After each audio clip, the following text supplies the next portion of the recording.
The award-winning Tennessee WildCast is on the air with the latest on hunting, fishing, boating, wildlife watching, and all things outdoors. Make welcome your host, drummer and outdoor expert novice, Jason Harmon. Hello, everybody, and welcome to this edition of Tennessee WildCast. We're glad you're tuning in. Thanks for watching. Thanks for listening. Got a great show for you today, as always. Yes. Mr. Don King helping me co-host. You bet. You bet. Thanks, Jason, for the invite. Yeah, I'm excited about today's guest. Yeah, me too. Our new executive director, Mr. Bobby Wilson, is joining us today, and we're excited to find out how his life has changed in the last month or so. Changed a lot. Yeah, just a little. Just a little bit. Well, Bobby, we're glad to have you. Great to have you here. I know you've been in this role for 6 months or now? June 1st. June 1st. Was this? Yeah, so it's almost 4 months, I guess. All right. Time flies when you're having fun, right? Feels like 4 years. Yeah. Oh, things have changed for you for sure. I know you've been in the director's office for a while now, but now you've taken on the head position. That's correct. I was the deputy director from actually September 1st, 2015 until June 1st of 2020. So almost 5 years. All right. And I appreciate your willingness to take that role on, Bobby, because, it's a heavy load. It really is. There's a lot of demand on your time and all, but I appreciate you jumping in and doing it. Thank you. It never really was a career goal of mine. When I first went to college, I thought I want to be working outside. That's all I cared about. Yeah. And then when I finally specified fisheries, I think, well, maybe I'll be a fisheries biologist, and that'll be perfect. That'd be my career. Sure. All I want to do is be a fisheries biologist. And then things happen. Just keep on, I guess. I remember the first time I met you was at Lake Graham. Yes. And you were doing fisheries work. I was. Yeah. Sure was back in the good old days. Uh-huh. So when you were choosing your career path, what was it, outdoors all the time? Was it a wildlife or fisheries degree you were looking at, or were you thinking about anything outdoors? Actually, it was anything, but I really wanted to work in wildlife or fisheries. Okay. Because the degree was wildlife management. Gotcha. Okay. And I really wanted to work.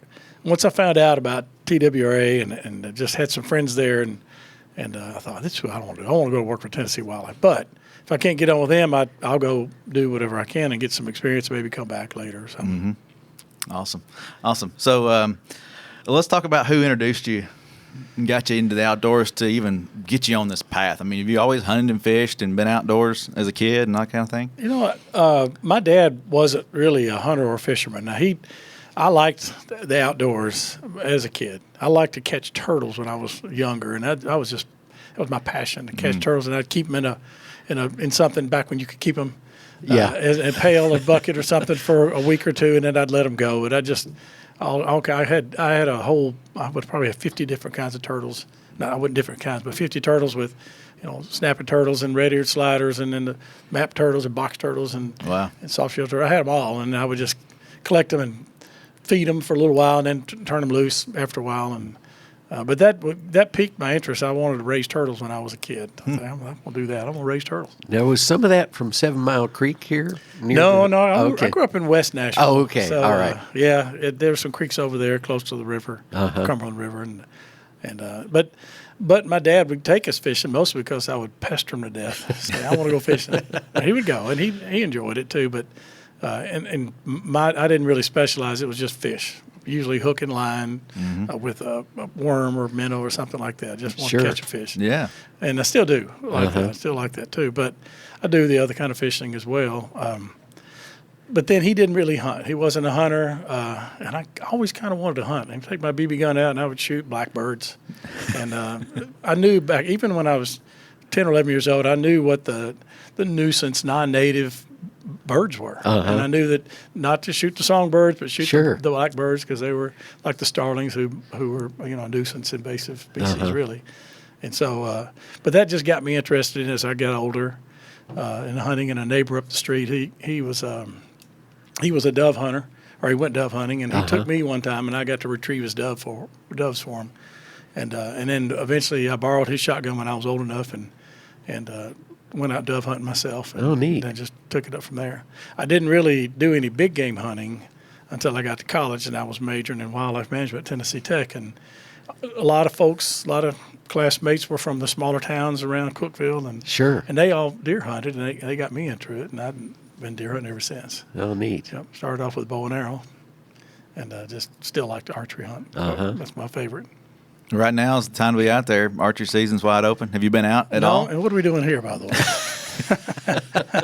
We're shooting a WildCast. We have to get these in. When I was younger, I would go. I mean, I couldn't even sleep the night before opening day of bow season. I was so excited about it. Right. And I didn't care if it was 100 degrees, which it usually is, and mosquitoes and everything else. But Not this year. As I've gotten older, the opening day is not as critical because of sea ticks and mosquitoes, and I'll usually wait until after it gets cooler like it is now. Right. And it'll be good. It's a perfect time to go this week and maybe this weekend. Yeah. And I think I'm going to try to go like Saturday morning or something.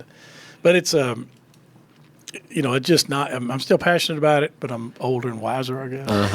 The mosquitoes and the heat and all that just don't, but I'll go. I think, was it last year before, you killed a nice, maybe even further back, time flies, but you killed a nice buck not too long ago. It's about 2 years ago, muzzleloader. Okay. Not with a bow, Yeah. muzzleloader. I wish I could have killed it with a bow. Yeah. It was a 155-inch, Wow. 11-point buck, yeah. Yeah, awesome. Yeah, Davidson County deer. Was it on public land or private land? No, I was on private land out in I can't say where, but let's just say you west. got your spot. Yeah. West Davidson County, maybe. Cool. That's Yeah. awesome. Yeah, those are fun. I mean, that's a deer of a lifetime. People in Tennessee would be glad to have a 150, 155. I doubt if I'll ever get one bigger. So it was nice. Yeah, that's cool. So you went to college and came to the agency as a fish head, right? I did. In fact, but back up real quick. So Sure. When I went to college, I majored in pre-med my freshman year. And I went to Memphis State University, and then I happened to visit Tennessee Tech campus. My cousin was going to school there, and I was looking through their course catalog, and I found a major that said wildlife management. I said, I'm going to do that. And so then I transferred to Tech, and that's how I that's how learned came something into it. today. Yeah. I had no idea about the pre-med Yeah, I was going to track. be a Wow. I worked for a pharmacy when I was like a pharmacist assistant in high school, and I thought, well, I guess I could always do that. Yeah. And I thought, well, I don't really want to do it. Those guys work hard and they stand on their feet all the time, and it's a tough life. But I thought that'd be pretty good. I'd at least done that. And then when I found out about the wildlife management, that just changed my mind there. Oh, yeah. So, but with Tennessee Tech degree in wildlife. Stayed out about a year and a half after I got my degree. Tried to get on with the agency. It's tough to get in it. Took the wildlife officer test. I passed it. Came in for the interviews. They didn't hire me, which was probably the best thing for this agency. Wow. Back in the day. And then I had some other jobs. I worked at Land Between the Lakes as an intern, and then I had the opportunity to go back to Tennessee Tech for a 1-year job appointment to work with the Tennessee Cooperative Fishery Research Unit. Okay. As a project leader, helping other graduate students with their research. And my major professor, Dr. Frank Bulow, said, well, if you're going to go back and help graduate students, you might as well go ahead and get your master's degree too in fisheries. And I said, I can't write. I'm terrible in English. Writing was my worst subject. I thought, you got to write a thesis. I'll never do it. But I went ahead and enrolled and took the classes, and it was good. It's stuff that you like. Not like physics or English. Those classes, it was like biometrics or fish population dynamics or fun stuff. You're in there because you want to do it. Exactly. Interesting stuff. So I went back and got the master's. Wrote my thesis, by the way, and it got passed and approved, and I got a master's degree. And then went to work at Lake Graham as my first full-time job with TWRA in 1980. And that's one of our family fishing lakes, right? Yep. Yeah, when I was there, they were building the dam. It wasn't even a lake yet. It was just under construction. And then so I was there. I got to see it built from basically the ground up, and was there all the time, and just stocked it and watched it grow and took care of it. And it became a fisheries biologist about 5 years later. And then about 13 years later, was promoted to the assistant chief of fisheries, which means I moved to Nashville from Jackson. Right. But I'm from Nashville, so it was good coming back home. And even though it took me about 2 years to acclimate again to the big city life. But anyway, I'm glad to be here. And then I became chief of fisheries in 2010, and then of course 2015 deputy director, and now director. Yeah. Wow. That's a great track. It really is. And we are really blessed in this state with some great schools to go to groom Right.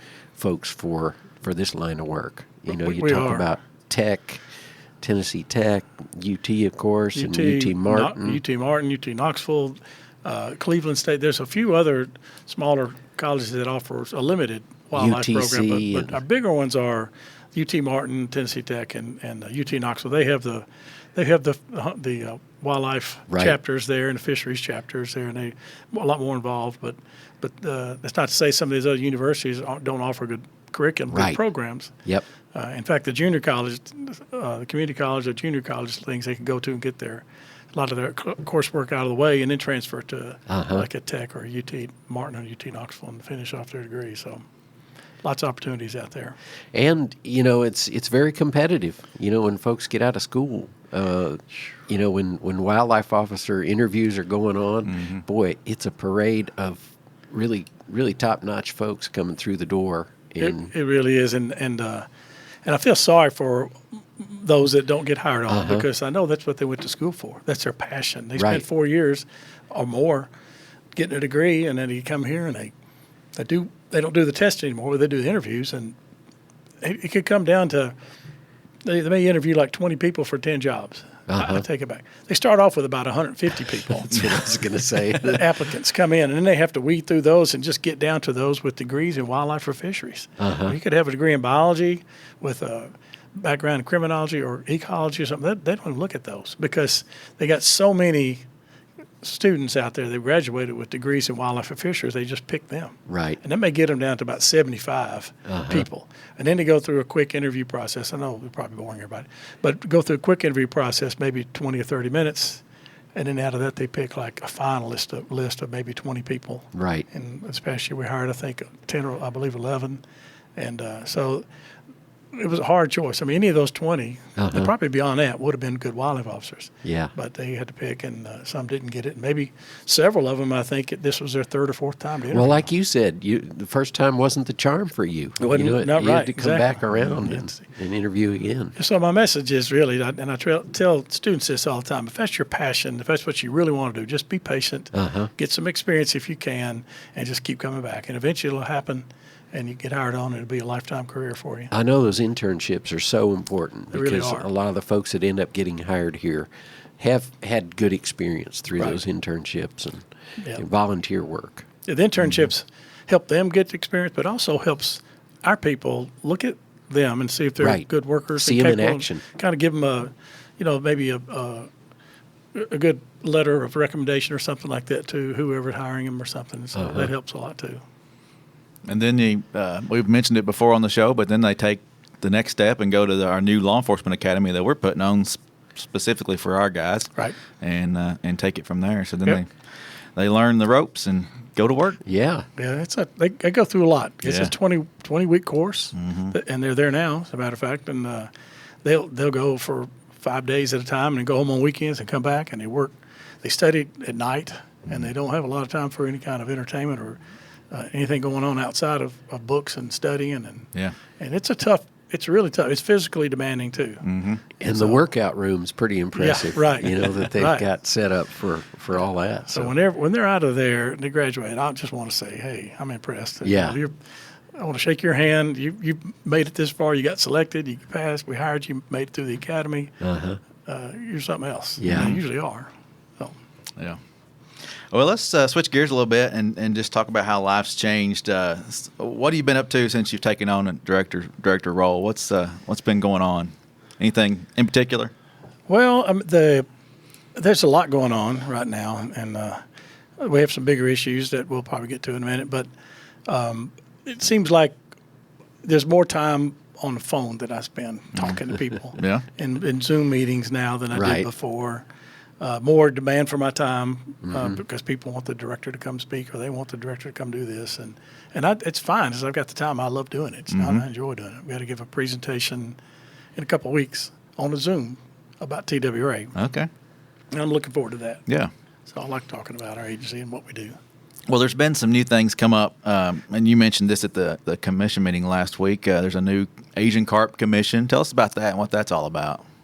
Yeah, the governor issued an executive order to create this Asian Carp Advisory Committee or commission, and just to look at what's out there, what's going on with the Asian carp. As you know, we have they've invaded our waters, both the Tennessee River and the Cumberland River. They're not completely up all the rivers yet.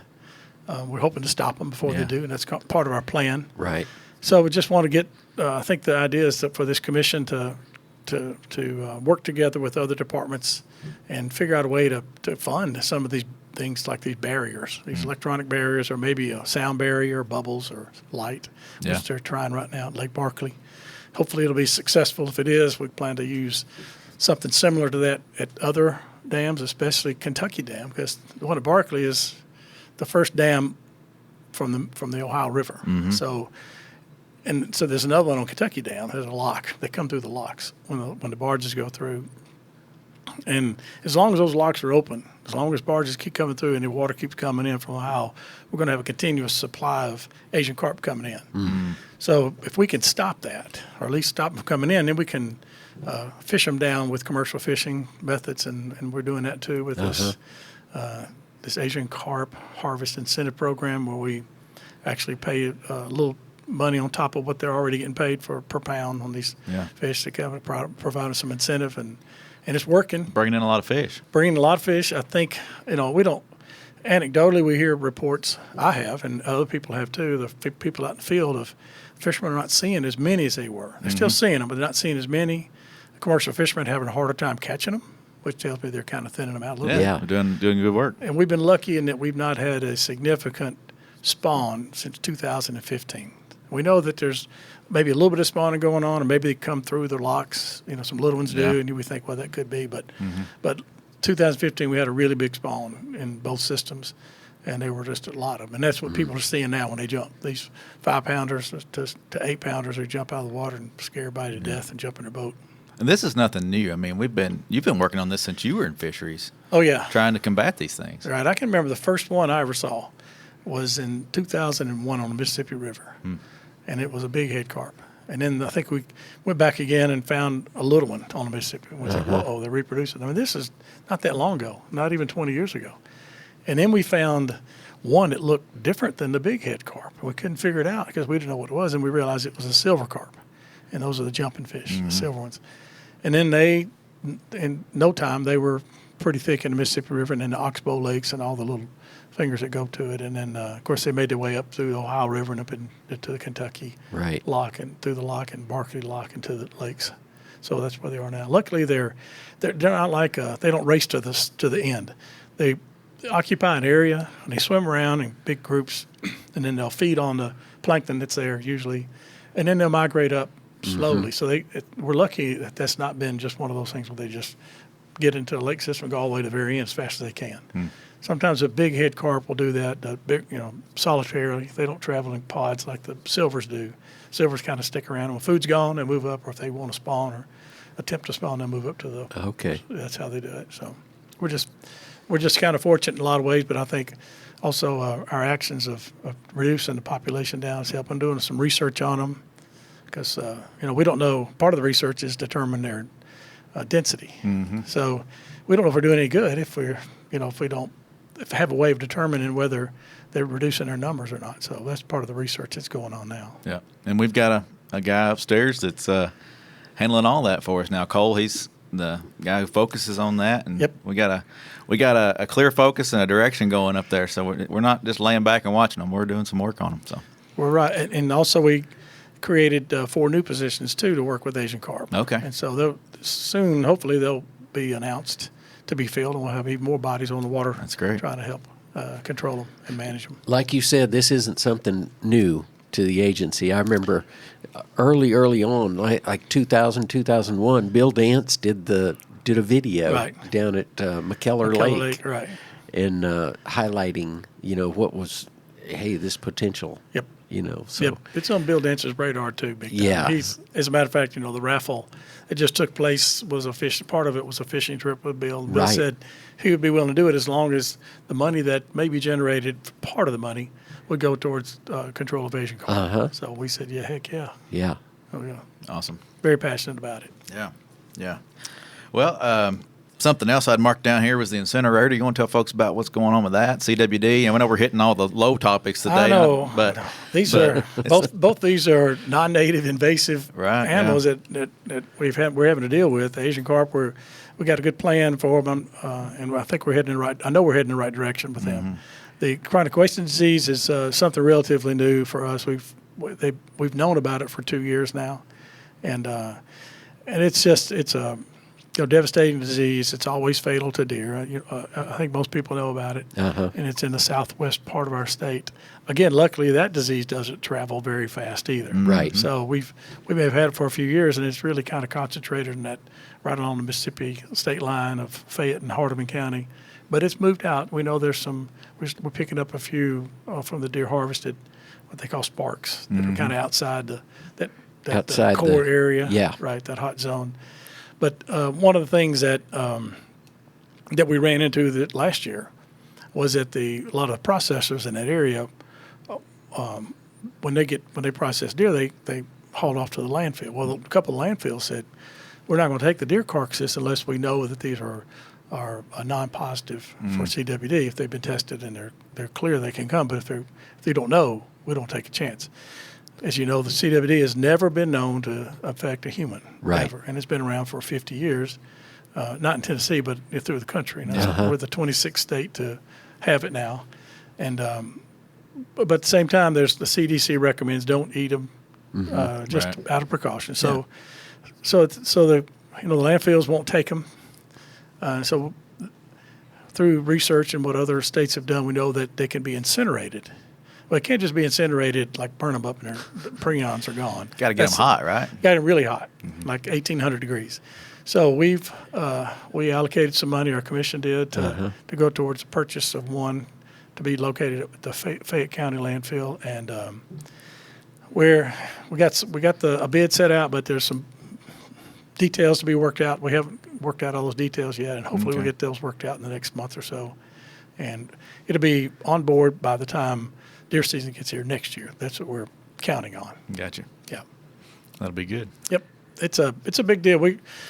Our agency folks are not incinerator experts. I mean, we're wildlife and fisheries people. We don't know anything about incinerators. Yeah. So we've had to learn. A lot of our guys have had to learn. They've learned a lot about them. I'm still not experts because there's some things that we found out after the bid went out that weren't exactly in the specs like we'd hoped they'd be, and then we found out later, we didn't know about that because we're not experts. But we're learning. There was a recent commission meeting where they had a really good presentation about that incinerator and what all the plans were putting in place. So you might, the viewers, listeners might want to go back and take a look at that because there's a lot of good detail in there. And I learned a lot, in that meeting. But yeah, once that thing gets up and running, it's like a 24/7 deal, isn't it? I mean, they're planning on cranking through the carcasses and everything. Yeah, they are. And of course, it won't be a year-round thing. Obviously, it's just during the deer season. Right. So we're talking about 3 or 4 months. Right, but it'll be an intense operation during those times. Oh yeah. Well, along those same lines, the CWD, we want folks to keep harvesting deer. That's the big thing. Shoot more deer. Take advantage of those earn-a-bucks and that kind of thing. So check out our website, tnwildlife.org, to get all the details on that, or cwdintennessee.com. But yeah, we want people to continue hunting in West Tennessee, and the hunters are our biggest ally in the fight against the chronic wasting disease. Right. Because we have to have them to keep on harvesting deer and to control those numbers and keeping them from spreading and all that. So it's important. Now more than ever. And then I think the average is about maybe 10% in that area maybe only 10%, like 10 out of 100 might have the test positive for the CWD. So that means there's still 90% there's nothing wrong with them anyway, even if it was bad enough to affect humans, but it's not. So, but anyways, just have your animal tested if you're in that area to be safe. And if it comes back negative, you're good to go. If it's positive, we'll just, you have to get rid of it. Yep. So. All right.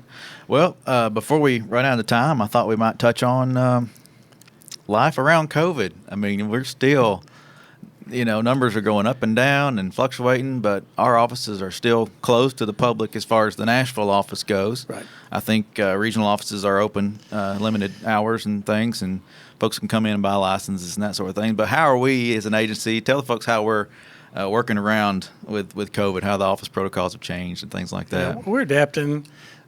We found, like everybody's found, that even though you work from home, you can still, the agency will still function, and a lot of businesses will still function.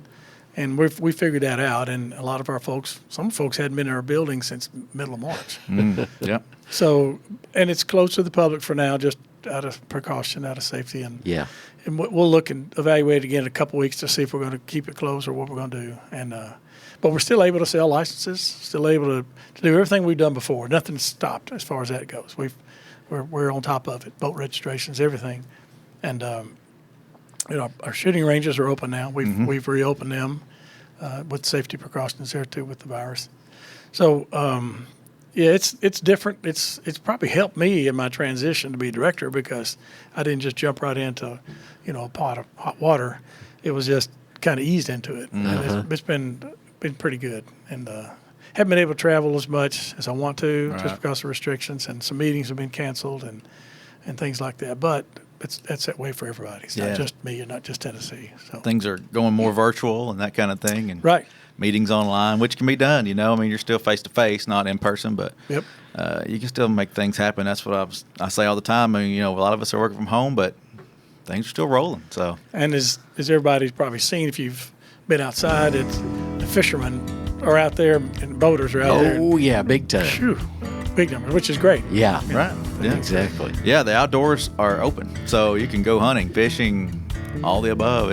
It's a good time to be outside. And anybody calling in from the public, our information people are still answering the phones. They might not be in the building, but they're getting the calls and they're answering and taking care of the customers. Exactly. And then I wanted to mention this too. Our guys are still in the field. I mean, our officers are working, our biologists are working, our managers are planting fields and crops, and things are growing if they're not flooded or something like that. So we're out there working for the sportsmen and women, right?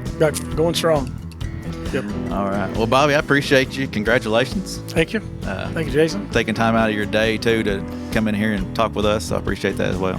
Well, I enjoy being here, and y'all do a great job with this. I listen to the podcast myself, so I catch up, and y'all have had some really good ones. So, how do you listen? Do you listen on? I probably won't listen to mine, but I'll probably listen to everybody else. Do you listen through the podcast or through Facebook? Where do you normally catch us? I do it through our website. Okay, yeah, so it's right there. We got all the options there on our website. So, awesome. Yeah.